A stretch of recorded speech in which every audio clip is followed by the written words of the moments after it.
Hey, face friends. I am in Canyonlands National Park area.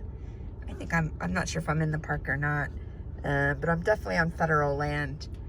And I just wanted to show you what the concept of boondocking is all about. So boondocking is when you go camping kind of off the grid. You're not at an established campground and you don't have like power and sewer and all of that stuff. You're just finding a legal place to camp and just enjoying being out in the middle of nowhere on federal land, federally owned land. I think the land I'm on now is BLM land, and that's Bureau of Land Management.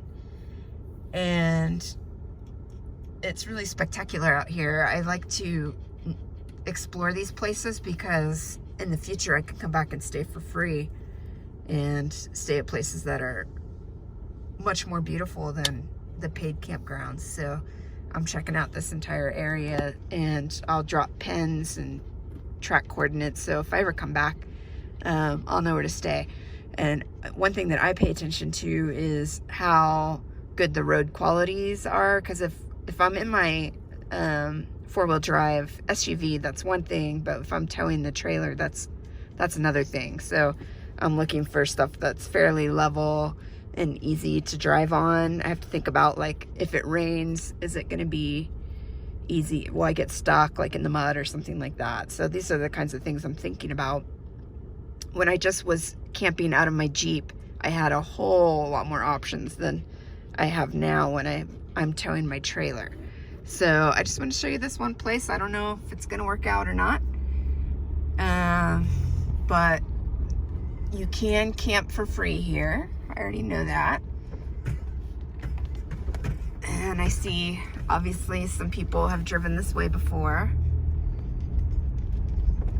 And this is totally flat. It's kind of sandy, so I think if it did rain, it probably would dry out pretty quickly. And I definitely could turn the Airstream around here, so it'd be easy to get in and out. So yeah, I would definitely make a camp here. Looks like there's several confluences of Jeep trails here. I'm gonna go a little further just to see what's up this trail. This is much easier to do, and I'm not pulling the trailer to see what's possible than to do this while I'm pulling the trailer. So if you can scout ahead of time, that's amazing. Or else if I'm pulling the trailer, I'd just park at the street and walk through the area on foot before I committed. So check this out. My trailer could totally get up to this area. There's just a couple rough patches, but nothing too bad. And this is a big level spot. And I would camp right here for free if I wanted to. Let me show you the views.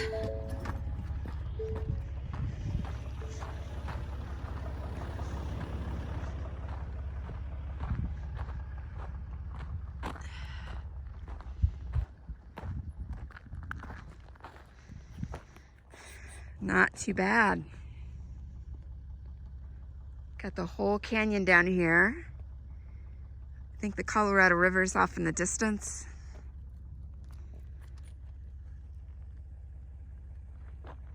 I've got the LaSalle Mountains. You can see the peaks of them here. Let me zoom in the background. This big, beautiful, flat area to park on.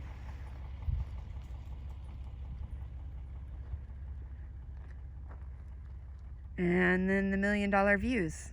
And it looks like someone's camped here before. I see like a fire ring someone made down there. That'd be a tent camper. Oh yeah, so I'm marking the spot, and it'll go on my list of places I could come back to and stay for free. This year, because of COVID, and a lot of public lands being closed, especially in Native American lands, a lot of them are still closed. I did mostly paid campgrounds, so I was guaranteed to have a spot and I wouldn't get displaced. But next year, I'm going to try to do as much boondocking as possible.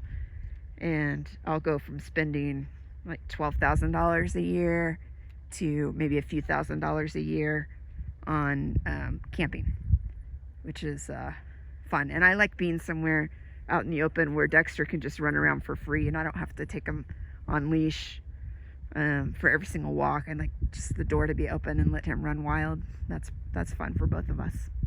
And I can explore and go on hikes and not have traffic noises or neighbors and that sort of thing. So boondocking is the bomb.